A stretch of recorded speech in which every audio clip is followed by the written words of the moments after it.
Welcome to this 14 lesson series of wants versus needs, where you can teach your kids or your students a new skill, which is part of the financial literacy. We have 14 lessons. So the two first lessons are very basic, and they are for kids 7 to 12 years old. So we explain what is a want and what is a need. I always like starting with a story and then talking about the vocabulary of that lesson. And finally, I like to make them think. I think that it's very important to teach kids how to think for themselves so that they will have a brighter future because they'll know how to analyze and how to think on their own. Lesson number 2 is how to prioritize a purchase. So why would you buy something that you need before something that you want? It sounds obvious, but when you teach it to kids at a young age, they are really better off in life. In lessons 3 to 8, we introduce 6 categories in which we can divide our money. So I created little jars, but you can have envelopes, you can have a folder with 6 separated categories. It doesn't really matter. What's important is that you need fake currency, so you can create your own. Me, I did my little dollars like this. $10. I have 5s, 20s, and I even have hundreds. In every lesson from lesson 3 to 8, the kids will create a jar or an envelope for one of the categories. One of the categories is investment, so this is the one I have right here.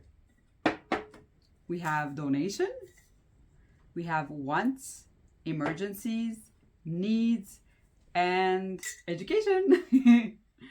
Every lesson, kids get 20 of the fake currency. So me, it's $20. And they have to divide it into the amount of categories that they have. So for example, in lesson 3, they only have one category, the want jar. So they're probably going to put all of their money in the wants jar unless they buy an instant gift. We want to tempt them. So like in real life, we're always like pressured or tempted to purchase something new.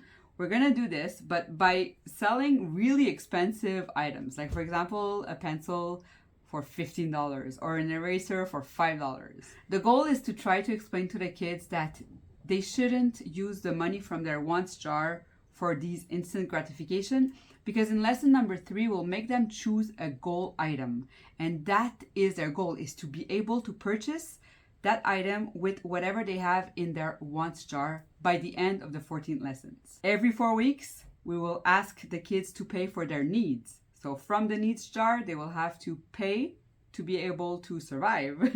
If they have the money in their needs jar, the good amount, they get a star. If they don't, they have to take from the wants jar. And if they don't have it enough in the needs and the wants, well, they have to take from the other categories. As I said, in week 3, they will choose a goal item. And if they are able to purchase their item within the 14 lessons, they get 2 stars for that. Lesson number 9 is a summary.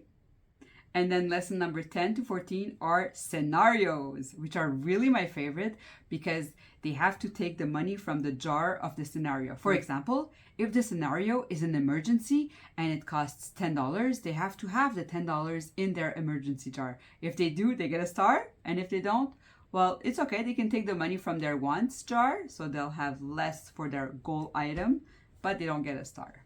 You'll see that the needs jar is 50% of their income. So this we don't tell them. We have to make them realize on their own how many percent they put in each jar.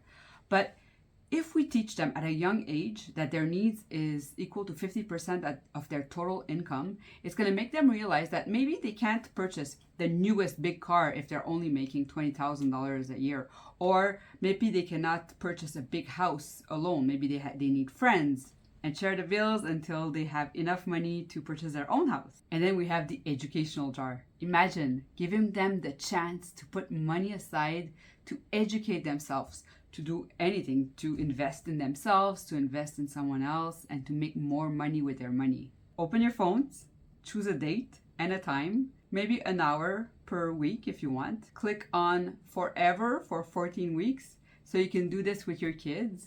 And if you are a teacher and you're doing this with your students, that's easier. You just have to decide at school which day you want to teach it to them. All of the lesson plans are free. I'm going to put a link in the description. It's very simple how to follow what to do and how to do it. I also did little videos for each of the lessons in case you don't want to read all this and just skip quickly to the lessons. So I hope you enjoy, and if you have any comments, just please let me know. If you think that 7 to 12 years old is not appropriate for this material, also please let me know in the comments. Hope you enjoyed these lessons, and hopefully will help our next generation make good decisions. Bye!